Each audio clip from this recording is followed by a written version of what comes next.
Hai Sobat Lentera TV, bertemu lagi dengan saya Suhardiman Eko dalam program Lentera Flash Today.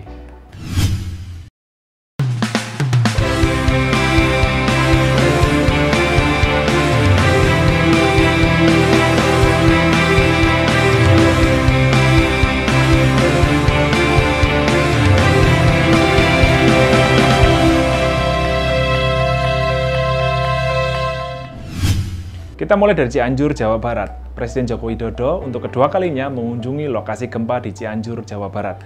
Presiden juga memberikan bantuan kepada para pengungsi korban gempa Cianjur tersebut.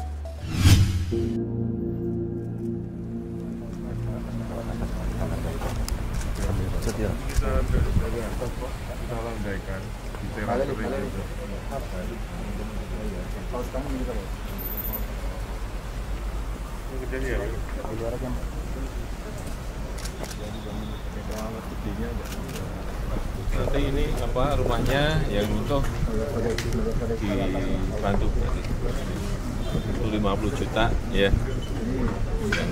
yang sedang 25 juta segera dibangun. Yang ketimbun semua. Ya coba nanti lihat kalau bisa di situ, masih di situ, kalau enggak ya nanti direlokasi, dilihat nanti tidak satu persatu. Buahnya sekali.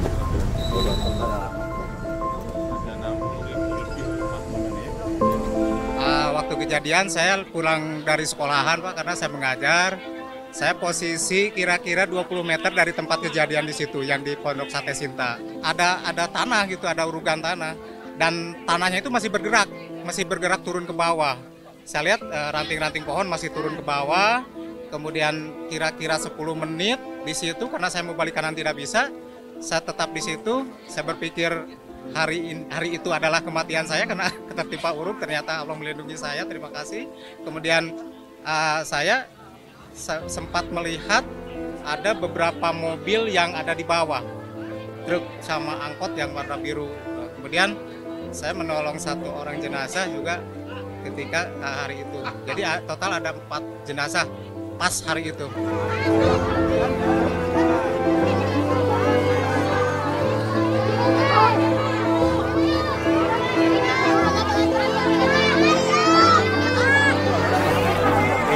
Saya beri bantuan 5 juta, kalau ada keperluan mendadak ya, nanti ada yang mau beli sabun atau beli apa, minta ke Pak siapa ini?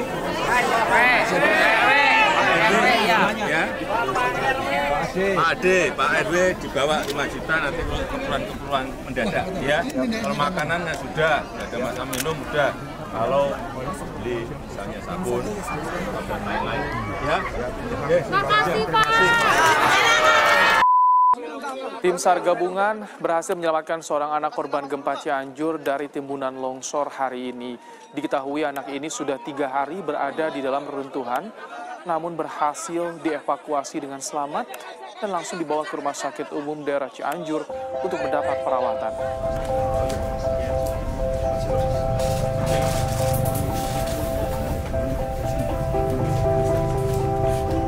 Jadi Aska ini kemarin diketemukannya hari kemarin tuh ditemukannya sama tim penyelamat gabungan semuanya. Nah itu ditemukannya jam 11 siang. Ini kondisi pas ditemukannya itu di reruntuhan itu beton rumahnya dia gitu. Jadi itu si dak betonnya itu terganjal oleh oleh lemari di dalam kamar ini gitu. Kalau ini tertimpa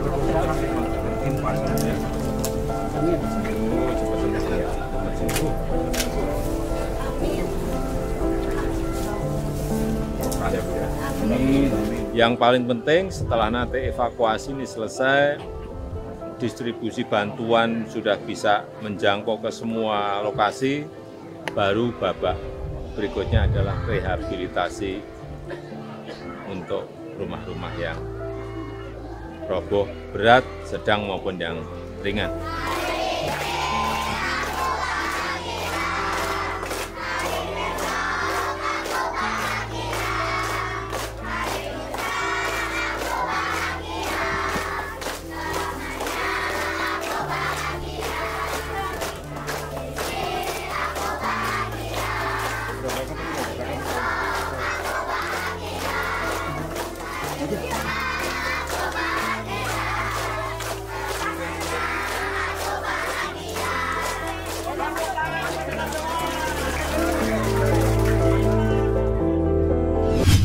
Sementara itu, Wakil Gubernur Jawa Timur Emil Elistianto Dardak mendampingi Menteri Desa Pembangunan Daerah Tertinggal dan Transmigrasi Halim Iskandar yang melakukan panen pisang Cavendish di Kabupaten Bondowoso.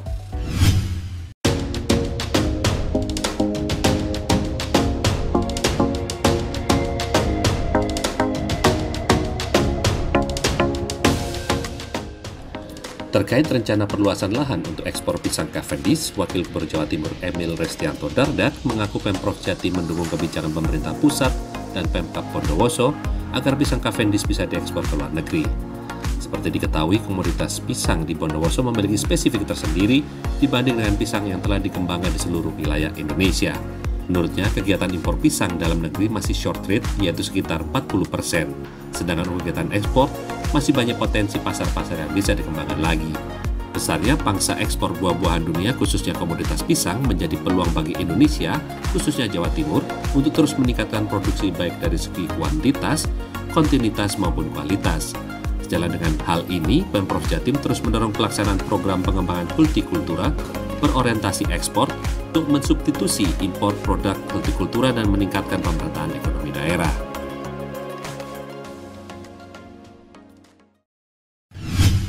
Kita beralih ke informasi yang lain. Kegiatan peringatan Hari Pahlawan yang dilakukan oleh Karang Taruna dan para pemuda di Kecamatan Bulak diramaikan oleh Wali Kota Surabaya Eri Cahyadi dengan memimpin konvoi juang menuju Benteng Kedung Cowek. Berikut liputannya.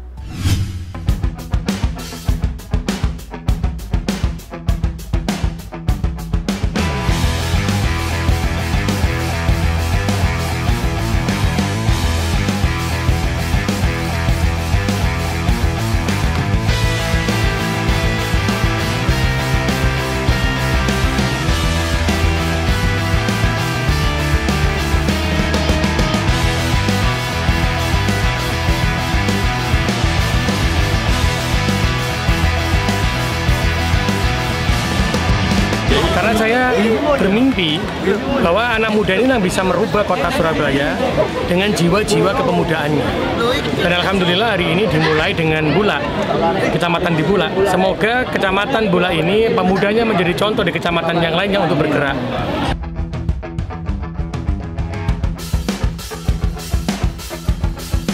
Alhamdulillah ditutup dengan teatrikal perebutan Benteng Kedung Cowek dan alhamdulillah semuanya berjalan tertib dan lancar. Mudah-mudahan kegiatan ini menjadikan suatu inisiasi program pemerintah kota untuk berkelanjutan.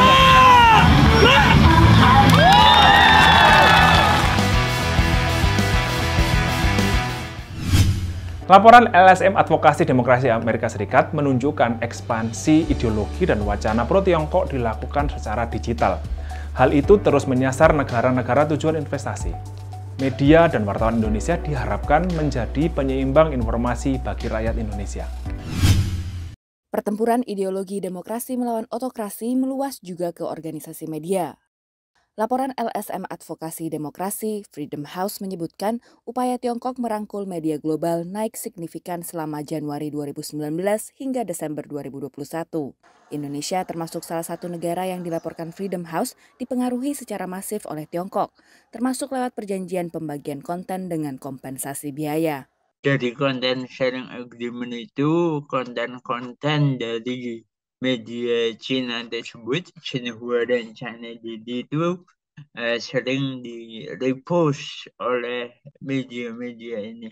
Beberapa isu yang jadi perhatian Tiongkok untuk Indonesia adalah terkait prakarsa Sabuk dan Jalan, Laut Cina Selatan, dan Muslim Uighur di Provinsi Xinjiang. Tapi tahun 2020 mungkin bisa ditambah soal COVID, Mbak. Meski penetrasi media yang dilakukan ke Indonesia dikategorikan tinggi, namun Indonesia punya tingkat kekebalan yang tinggi terhadap wacana dari Tiongkok. Public pushback juga tinggi ya, Mbak. Salah satu resilience yang kita punya adalah pemerintah. Pemerintah walaupun oke lah cenderung pro-Cina misalnya dalam beberapa hal. Tapi kalau isunya tentang Laut Cina Selatan itu nggak main-main. Sebagian dana dari laporan Freedom House ini datang dari Departemen Luar Negeri AS. Hasil survei anggota International Federation of Journalists Asia Pasifik juga menunjukkan 2/3 responden wartawan internasional yang mereka survei merasakan kehadiran Tiongkok dalam media nasional negara mereka. Yang terbanyak adalah ajakan untuk melakukan pelatihan dan kunjungan yang dilakukan Tiongkok untuk merubah narasi terkait isu tertentu. Menurut pengamat, upaya negara asing menyebar informasi lewat perusahaan media lokal adalah hal yang lumrah. Sebenarnya kan orang Indonesia ini memang terbuka ya, boleh juga disebut pragmatis gitu ya, tetapi mereka sudah memiliki sikap politik sejauh itu tidak tersentuh nggak masalah. Menghadapi hal tersebut, media dan wartawan diharapkan untuk bisa transparan dalam menyajikan informasi. Upah yang kecil misalnya ataupun kesejahteraan yang kurang, ini tidak serta-merta kemudian menjadi pembenar gitu ya, bahwa kemudian kita abai gitu ya terhadap tugas kita sebagai jurnalis yang memang harus dituntut independen dan ini kritis gitu ya terhadap kekuasaan ataupun hal-hal yang memang kita harus melaporkan itu secara kritis ketika melihat ada dampak-dampak serius yang terjadi dari kebijakan atau investasi itu. Di Amerika Serikat, data lobi pemerintah asing bisa diperoleh secara terbuka dan dari data ini, LSM Open Secrets melaporkan juga adanya peningkatan upaya memperluas pengaruh Tiongkok di Amerika, termasuk lewat CCTV Amerika, media pemerintah Tiongkok yang tayang di AS. Dari Alexandria, Virginia Gunawan dan tim VOA. Nah, informasi tadi mengakhiri Lentera Flash Today saat ini. Anda dapat saksikan kembali tayangan ini di YouTube channel Lentera TV Media dan juga website lentera.tv/live. Jangan lupa subscribe. Sampai jumpa.